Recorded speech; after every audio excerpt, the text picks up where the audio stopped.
혹시 샤워하고 나서 수채구멍에 까맣게 뭉쳐있는 머리카락을 보고 가슴이 철렁 내려앉은 적 있으시죠? 아니면 아침에 일어나 베개 위에 떨어져 있는 머리카락, 머리를 빗었을 때 눈에 띄게 많아진 머리카락 때문에 한숨 나온 적은요? 아마도 혹시나도 탈모가 시작된 건 아닐까 하는 불안감을 한 번쯤은 느껴보셨을 겁니다. 그런데 이 불안감을 파고들 틈을 타 인터넷에는 온갖 광고와 부정확한 정보가 넘쳐나 오히려 더 혼란스럽기만 합니다. 그래서 오늘 저는 약사로서 여러분의 그 불안함을 정확한 지식으로 바꿔드리려고 합니다. 우선 탈모의 원인과 종류를 알아보겠습니다. 탈모와의 싸움에서 이기려면 가장 먼저 적을 정확하게 알아야 하니까요. 그럼 먼저 이것부터 짚고 넘어갈게요. 머리카락이 빠지는 게 무조건 탈모일까요? 정답은 아니오입니다. 우리 머리카락도 태어나고 자라고 또 수명을 다하면 빠지는 자기만의 인생 사이클이 있거든요. 대부분의 머리카락은 2년에서 6년간 쑥쑥 자라는 성장기에 있다가 아주 잠깐 성장을 멈추는 퇴행기를 거쳐 마지막으로 3에서 4개월 정도 빠질 준비를 하는 휴지기에 들어섭니다. 그래서 우리가 하루에 50개에서 100개 정도 머리카락이 빠지는 건 바로 이 휴지기에 들어선 머리카락들이 자연스럽게 임무를 마치고 탈락하는 과정인 거죠. 이건 지극히 정상적인 현상입니다. 진짜 문제는 이 자연스러운 사이클의 균형이 무너지기 시작할 때 발생합니다. 머리카락이 충분히 자라야 할 성장기에는 짧아지고 빠지는 휴지기의 모발의 비율이 비정상적으로 늘어나면서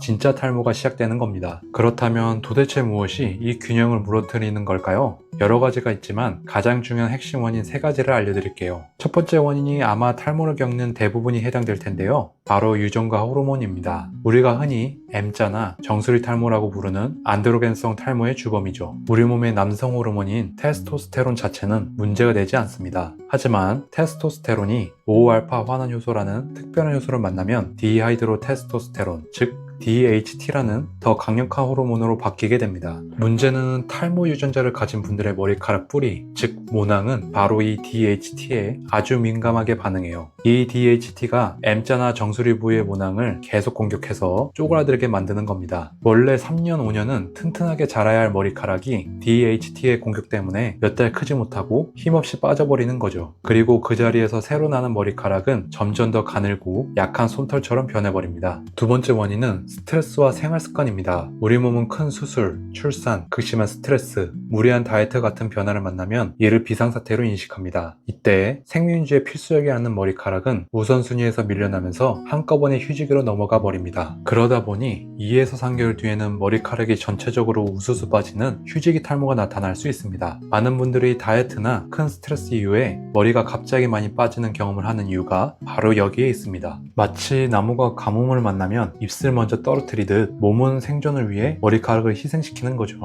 그래서 영양 상태가 불균형하거나 잠을 제대로 못 자는 생활이 이어지면 모발 건강도 금세 흔들리게 됩니다. 결국 생활 습관을 바로잡는 것만으로도 탈모 진행을 어느 정도 완화할 수 있다는 뜻이기도 합니다. 마지막 세 번째는 조금 특별한 경우인데요. 바로 우리 몸의 면역 시스템이 오작동을 일으키는 경우입니다. 원래는 바이러스나 세균 같은 외부의 적과 싸워야 할 우리 몸의 군인들이 갑자기 우리 머리카락 뿌리인 모낭을 적으로 착각하고 공격하는 거예요. 그 결과 공격받은 부위만 동전처럼 동그랗게 머리가 쏙 빠져버리는 원형 탈모가 발생하게 됩니다. 드물지만 심리적인 충격이나 과다한 긴장이 방아쇠 역할을 하기도 합니다. 원인을 알았으니 내 머리는 어떤 유형에 가까운지 한번 체크해 볼까요? 이걸 알아야 올바른 치료 방향을 잡을 수 있습니다. 먼저 남성분들, 거울을 봤을 때 이마 양쪽이 점점 파고 들어가면서 M자 라인이 깊어지거나 혹은 머리 꼭대기, 정수리 부분부터 휑해지고 있나요? 이 두 가지가 바로 DHT가 주 원인인 남성형 탈모의 가장 대표적인 모습입니다. 여성분들은 어떠신가요? 이마 라인은 괜찮은데 유독 가르마 라인이 점점 넓어지면서 두피가 하얗게 비쳐 보이지는 않으신가요? 이게 바로 여성형 탈모의 특징인 크리스마스 트리 패턴입니다. 여성형 탈모도 DHT의 영향을 받지만 남성형 탈모에 비해 그 영향력이 상대적으로 덜합니다. 대신 유전적 요인, 영양 상태, 환경적 요인 등 다양한 원인이 복합적으로 작용합니다. 갑자기 머리에 경계가 명확한 동전 모양으로 모발이 빠진다면 원형 탈모일 가능성이 높습니다. 이것은 앞서 설명드렸듯 우리 몸의 면역계가 모낭을 적으로 오인하여 공격하는 대표적인 자가 면역 질환입니다. 심한 스트레스가 유발 요인이 되기도 하지만 근본적인 원인은 면역계의 오작동에 있으며 두피뿐 아니라 눈썹이나 수염에도 나타날 수 있습니다. 특정 부위가 아닌 머리 전체에서 빠지는 양이 갑자기 늘어났다면 휴지기 탈모를 의심해 증명해 볼 수 있습니다. 이 현상은 극심한 스트레스나 무리한 다이어트 등으로 인해 성장기 모발들이 한꺼번에 휴지기로 전환되면서 발생합니다. 중요한 특징은 스트레스를 받은 시점과 머리가 빠지는 시점 사이에 2에서 3개월의 시차가 있다는 점이며, 다행히 원인이 해결되면 대부분 자연스럽게 회복됩니다. 어떠셨나요? 이제 머리카락이 빠지는 현상 뒤에 숨어있던 다양한 원인들이 조금은 더 선명하게 보이시나요? 중요한 건 탈모는 원인과 유형에 따라 접근법이 완전히 달라진다는 사실입니다. 그래서 막연히 불안해하기보다는 내 상태를 정확히 아는 것만으로도 이미 치료를 향한 가장 중요한 첫걸음을 내디딘 셈입니다. 오늘은 탈모의 원인과 유형을 정리해드렸습니다. 이 지식을 바탕으로 다음 편에서는 많은 분들이 가장 궁금해하시는 탈모 처방량에 대해 자세히 다뤄보겠습니다. 혹시 탈모와 관련된 궁금증이나 직접 겪으신 경험담이 있다면 댓글로 편하게 남겨주세요. 오늘 영상이 도움이 되셨다면 좋아요, 구독, 알림 설정 부탁드립니다. 감사합니다.